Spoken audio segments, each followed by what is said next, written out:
Do you ever just wake up and somehow know that it's going to be a terrible, terrible, terrible, awful day? Well, I'm not going to lie, I'm kind of like that every morning pretty much. But, when I woke up last Monday, I just knew this was no ordinary, terrible day. It was much worse. But I guess I'm jumping ahead of myself. I'm AJ, and if you saw my friend Laura's last video, then you know what these are all about. If not, here's the gist. We're basically doing this as a project to kind of, explain what really happened senior year, because let's face it, all that John Hughes victory, happy ending, love story crap, no, doesn't really happen.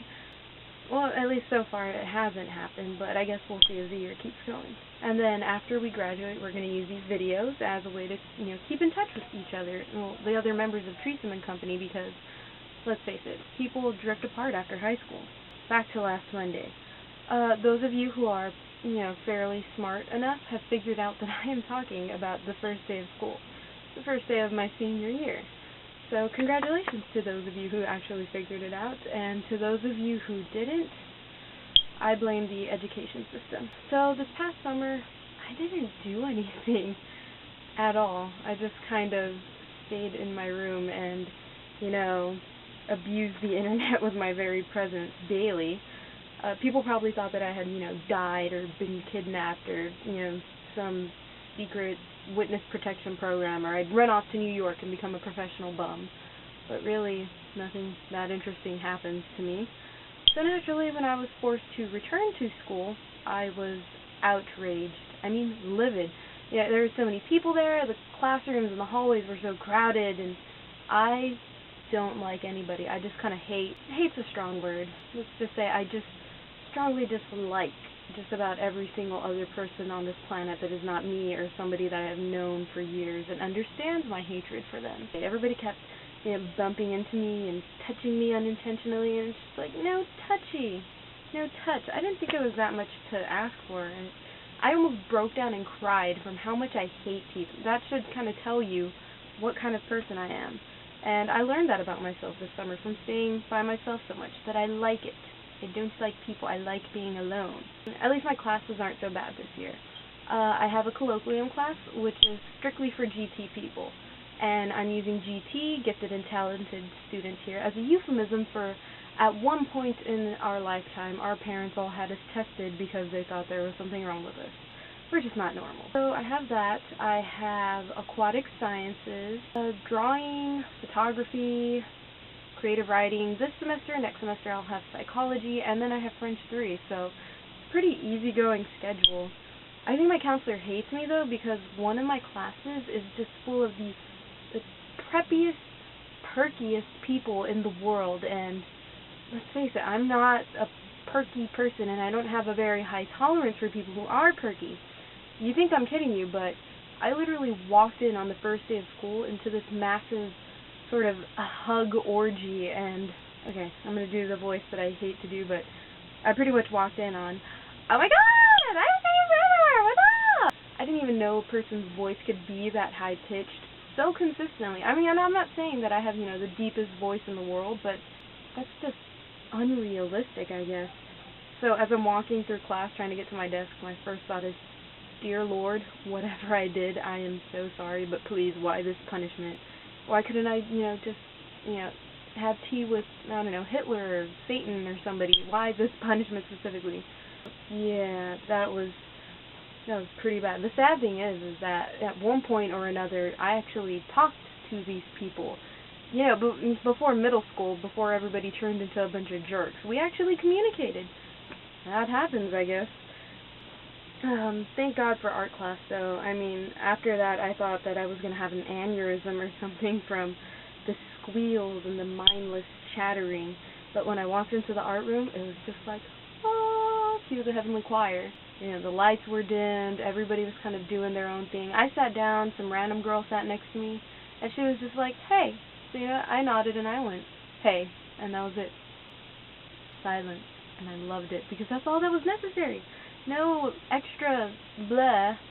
I mean, if you don't think, you shouldn't speak. I'm pretty sure that's from Alice in Wonderland. It's pretty good tips from a Disney movie, actually. At the end of the day, I started thinking, maybe things aren't going to be too terrible this year around.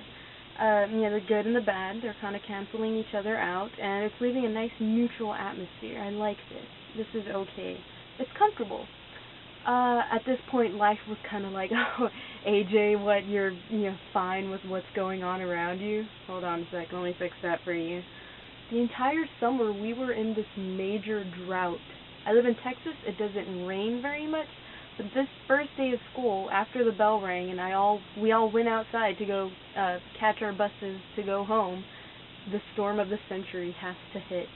I mean, it was pouring down torrents. The street had its own current flowing. It was just so ridiculous. Moffat. I started blaming Stephen Moffat for whenever things go wrong in my life. And my bus decided to be late that day. Not just 5 minutes. I mean like an hour late. So I was standing in the rain for an hour. They do have an awning that we can stand under to protect us from the elements, I guess. I don't know. But I wasn't going to stand under there for two reasons. One, there was absolutely no room to stand. I mean, there's about 3,000 people that go to my school. No joke, I checked the statistics for this. And a good number of those people were all under that awning. And, as I, reassured you of earlier, I don't like being touched, and I wasn't ready to be bumped into by approximately a third of the school. And the second reason, the preppy people were there again with their, my hair! I promise. I'm done. I'm not going to do that voice anymore. Okay, but yeah, I wasn't going to stand next to them being like, what the H, where's the bus? But I wasn't alone out there because the other members of Treesome and Company stood with me in the rain because they were equally as annoyed with those other people. So we stayed sharing one umbrella, which did nothing because we were all absolutely soaked, and Laura decided to take a picture for a scrapbook. So by the time my bus came, I was shivering and crying, but you couldn't even see because, there was so much rain, my eyeliner was all smeared. It was a disaster. Leather shoes ruined, canvas bag completely soaked through, wool jacket soaked through. I know, what was I doing wearing a wool jacket? It was very nice. It was a nice jacket. But the worst part ever was I was wearing a white shirt. Need I say more? Yeah, my jeans were so waterlogged that I could barely walk in them. That's the problem with skinny jeans, people. So by the time my bus dropped me off at the corner, I walked to my house so slow because I just did not care anymore. At all. Just didn't. So, yeah, what a wonderful, glorious, very wet way to start senior year. Yeah, ever since I was a kid, I had secretly hoped that the first day of senior year would kind of be like Grease, but my day was sufficiently lacking in poodle skirts and dance choreography. Believe me, I tried. No one else joins in when you start singing about what you did over summer vacation. They don't really care. So it was, all in all, a pretty terrible day. I'm not sure I like being a senior. It's uncomfortable. So here are some tips on how to avoid a horrible first day. Tip number 1, be prepared. If I had had an umbrella or even just a rain jacket or just a hat to keep my head dry, my day would have been more like singing in the rain than, freaking Sharknado. Number 2, always have headphones. They're good for drowning out annoying people. That's all I have to say about that. Number 3, carry hand sanitizer. Why do people always want to touch each other? No touch. Typhoid Mary's victims let her touch them, and look where they ended up. You don't know what these people have. It's the 21st century. They could have anything. Number 4, if it even looks overcast, don't wear white. Don't. No. Let me tell you something. My shirt was see-through at the end of the day. All of this was visible. Someone even gave me $1, for my, great interpretation of a wet t-shirt. But yeah, what the hell does that mean? Yeah, I'll have you know, jerk, that I used that $1 to buy my lunch the next day. I did.